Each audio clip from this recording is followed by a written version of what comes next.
We lived out in the foothills on 5 acres of land, down a gravel road. Own horses and pigs and all that jazz. No houses close. However, you could cross a creek behind the house and over a small mountain/hill to a gated community.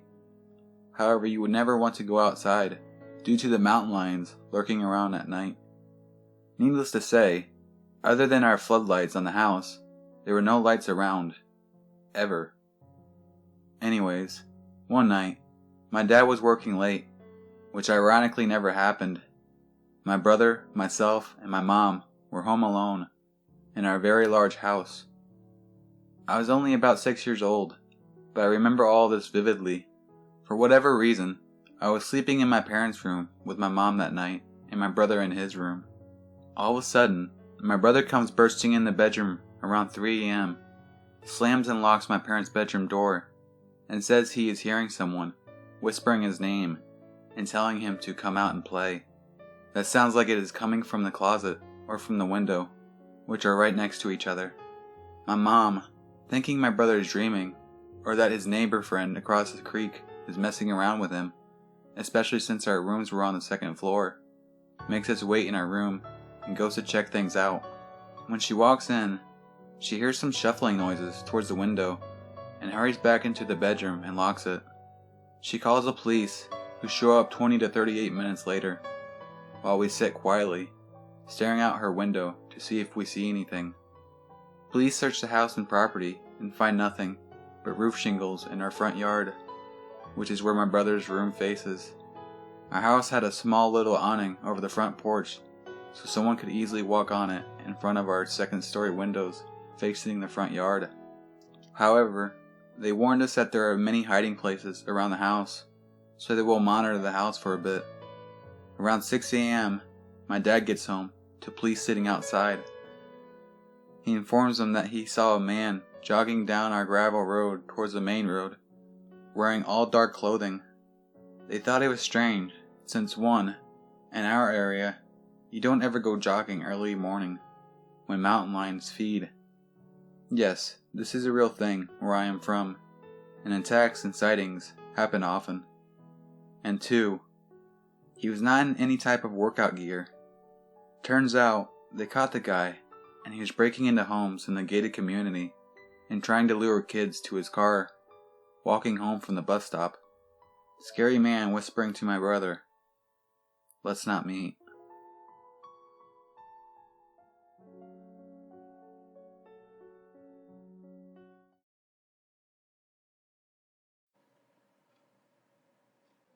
Number 2.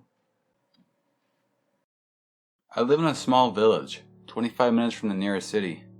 It's a great place and great location. Nice and quiet, with beautiful countryside, and nobody is a stranger.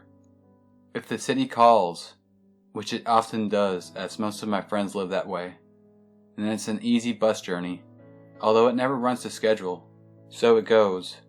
The most annoying aspect of living in this place, the bus that runs directly from the city center to my village makes its final run at 8 p.m., arriving at around 8:30. Now, I'm 23, and before that I was 18 and other ages, where drinking and partying happen. This means 8 p.m. never happens, so I am left with 3 choices. I can sleep on a friend's couch, I can get a taxi, or I can get the bus that passes closest to my village. On this particular night, I was 19. I had visited the casino alone and lost all my cash. This meant options 1 and 2 were out the window, and so I headed to the bus stop. This bus journey is super quick, even more so at 2 a.m. on a Thursday morning, and before long, my stop was nearing. Unfortunately, being rather inebriated and dwelling on a poorly played hand of blackjack, I fell into a daydream, and although it was only for a second, I missed my stop. So it goes. I got up quickly and pressed the button. Ding! A minute later, I'm at the next bus shelter over and deciding my move. It's December. It's cold. It's raining. The snow on the ground is turning to mush, and the dirtied shoes of passerbys has diluted the lovely white with an unhealthy and dull-looking gray. An empty McDonald's bag tumbles by and piques my misanthropy. I drop my cigarette and step off the curb to pick it up. Gray mush flows over my low tops, and now I'm miserable. It's a 5-minute walk back to where I should have left the bus, and a further 25 minutes walk to my house. It's a well-lit road, and the road has been salted. There's no cars at this time, so I can have a relatively comfortable walk home, if not a bit lengthy. Or I can take the cut through the woods. It's sure to be muddy and dark, but it's 15 minutes quicker. I'm already as cold as I can get. I should have gone the long way. I'd done this walk plenty of times, but always during the day, never in the dark. You start with a 5-minute walk through a path with a chain link fence on the left, separating you from the fields of a leisure center. The walls of a warehouse and spiked metal fences of its yard keep you in from the right. Next is under the railway bridge and out onto the wasteland. Up until this point, I was feeling pretty comfortable. It's a creepy place at night for sure, but I knew there was no one nearby when I entered the cut, so nobody would be coming in behind, and there was a faint glow from the lights in the factory yard that let me see what was ahead of me. I even had my headphones in, until the wasteland. I'm standing in the open now. The cut is behind me. An empty factory is ahead of me. It's locked up for the night, or maybe it's abandoned. It's full of old, rusted cars. To my right there is a small wooded area, and to my left, a larger woods. The ground I'm walking on has been ruined by kids riding their quad bikes around in the day, and the rain has made it worse. The light from the factory is gone, and I nearly slip. I'm reminiscing about all the wonderful walks I had on a lit and salted road, as I let my eyes adjust to the dark I'm now in. At this point, I got a strange feeling, and I was almost sobered instantly. Now this feeling has been described plenty of times around here, and described well enough that if you haven't experienced it firsthand, then you still have a good idea of what it must be like. It's the feeling that you're not alone. It comes from your gut, and let me tell you, when you should be alone, there's nothing more unsettling. I could have turned back, and a light jog would have had me back where I started in 2 minutes. I'd have a half an hour walk, but I'd be feeling pretty fucking comfortable during it compared to right now. However, I couldn't see anyone. I couldn't hear anyone.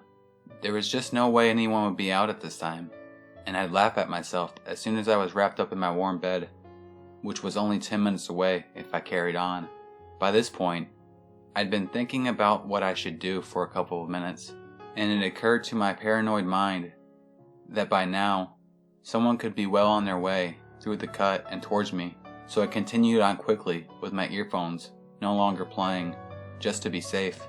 The last part of the walk that can be considered creepy is the walk between the larger woods and the factory. The path was turned up, and puddles of sludge and cold water were more common that solid ground. It was so dark that I ran my hand along the rusted panels of the empty factory's fence to keep me on track, careful not to lift my hand up too high, in fear of cutting myself on the barbed wire I knew ran along the top. To the left was the woods, and after a brief look into them as I entered the path, I decided they were sufficiently to not look anymore. The trees were so bare and threatening, and it was so dark that I couldn't see more than 10 feet in. It gave the illusion that I was further from society than I was, and I didn't like it. I sped up. Then I was falling over. I had kicked a large stone on the floor, and it had sent me tumbling to the ground. Luckily, I didn't land in a puddle. It was no worse for wear as I got to my feet. Snap, snap, crunch. Even remembering that noise will ruin even the calmest of my moods now. My eyes widened, and stomach became the floor. Instinctively, I spun around to see who had stepped out from the woods, and I saw him as he stepped out into the path, first facing away from me briefly, as if to check behind him, and then towards me. He was 15 feet away and was tall, over 6 feet by a fair chunk, and he was broad.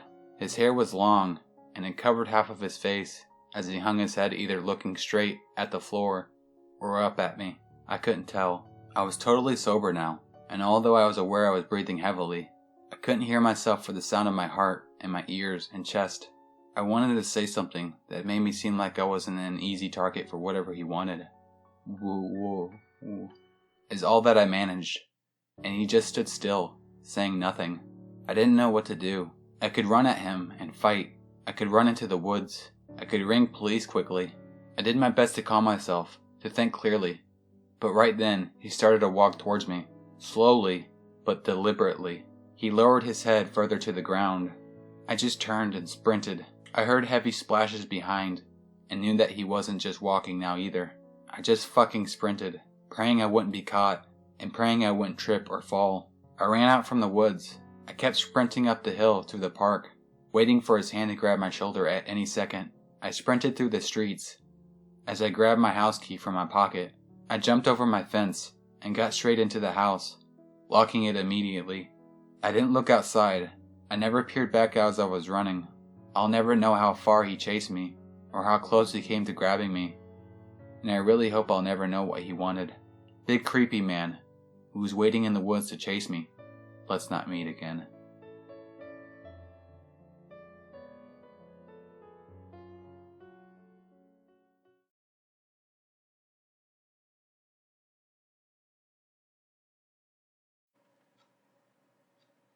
Number 3.